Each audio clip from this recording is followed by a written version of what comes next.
Now it's time for the best of the bunch. Now folks, on this week's Best of the Bunch, I am going to need to be careful because I'm going to talk to you about a movie that I could probably talk to you about for approximately 9 days straight. It is quite possibly my all-time favorite movie at this point, which I did not expect to happen. I did not expect for this movie to come out of left field and become, if not my favorite, certainly a favorite. And that movie, to stop teasing you, is Mad Max Fury Road. What a movie. So this thing came out a couple of years ago. It's the 4th movie in the Mad Max franchise, which had previously featured every movie ever persona non grata, Mel Gibson. Now, and they made 3 movies in the 80s about this former cop after the apocalypse dealing with life and, you know, killing people and whatnot. And those movies were made by a crazy Australian director named George Miller. So the same director, incidentally, who also directed Babe, Pig in the City, and Happy Feet. This guy at like 70 decides he's going to make another Mad Max movie, and he's going to do it with Thomas Hardy in the place of Mel Gibson. Thomas Hardy, who had so memorably played Bane in one of the most bonkers performances of a major Hollywood picture, but which I, of course, loved. So, you know, you hear, okay, they're making another Mad Max, and you're like, all right, that's kind of weird. And then you see the trailers, and you're like, hey, that looks really awesome. And then you go to the movies, and about the first 10 minutes of this movie are so weird that they threaten to melt your brain. And certainly this is a movie I went to see with my wife, and my wife, about 10 minutes in, was like, we might be walking out of this one. I don't know if I can handle this. And I was like, I get it. I get it. I was a little more in, but I certainly got it.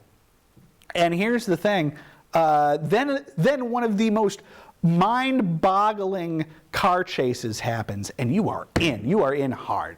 Mad Max Fury Road is a movie of unprecedented carnage. It is a movie wherein Max has gotten himself abducted by an army of half-dead, cancer-ridden boys who are playing army under the leadership of a dude called Immortan Joe, who's some old military guy who's just trying to keep living and hold power over a bunch of people. So Max is in their custody. At the same time, Charlize Theron plays one of Immortan Joe's generals, a woman named Imperator Furiosa. This movie has the greatest character names of all times. And she goes rogue. She steals a tanker truck filled with gasoline, as they call it in the movie, guzzling, one of the rarest and most treasured substances on the planet at this point. And she has also stolen Immortan Joe's harem. Joe and his whole army of a ton of trucks, including a truck that is just a bunch of speakers with a guy on the front of it playing a guitar that shoots fire. They all go after Charlize Theron. They've brought Max along because Max is literally just a blood bag, blood donor to one of the soldiers. Max manages to get away, teams up with Furiosa, and the whole movie is a 2-hour chase across the desert where they drive across the desert to point B. They drive from point A to point B and then realize, let's just go back to point A. It is unbelievable. My review is never going to do this movie justice. It's a movie that has to be seen. The special effects, many of which are practical, and the stunt work, much of which is practical, is mind-boggling as people are jumping from car to car on these huge poles, shooting fire at each other. That you have these massive, monstrous trucks rumbling across the desert. You have these imaginatively made-up monster people in the terms of like Immortan Joe and his lieutenants, like there's a guy called the People Eater. You have these crazy character names. There's a doctor in this movie. Immortan Joe employs a doctor who's called the Organic Mechanic. This movie is bonkers beyond belief. And as I've said already, unprecedented carnage. Just stuff blowing up and tearing into each other and crashing and smashing all over the damn place. But it's Carnage with a message, because again, this whole movie is about a woman in the form of Imperator Furiosa trying to save this other group of women from Immortan Joe, his harem, and his harem also through the course of the story learning to be their own people and to stand for themselves and to fight for themselves.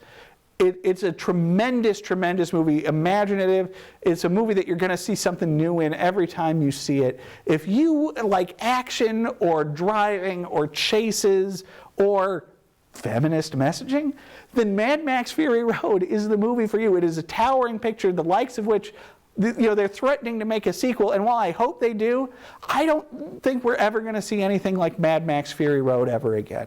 It certainly towers above all the previous Mad Max movies, which I didn't think was possible. Previously, the second Mad Max movie, The Road Warrior, had been an absolute classic of the action genre, and while it still is, it has largely been supplanted by Fury Road, which is in some ways a remake, because Fury Road largely takes the Road Warrior's third act and just makes it the whole darn movie. And whereas that third act of Road Warrior is one people talked about for decades as one of the great acts of an action movie, now we got something even more amazing with Fury Road, and it doesn't have Knucklehead in it either. Mad Max Fury Road truly might be my favorite movie ever made. 5 stars.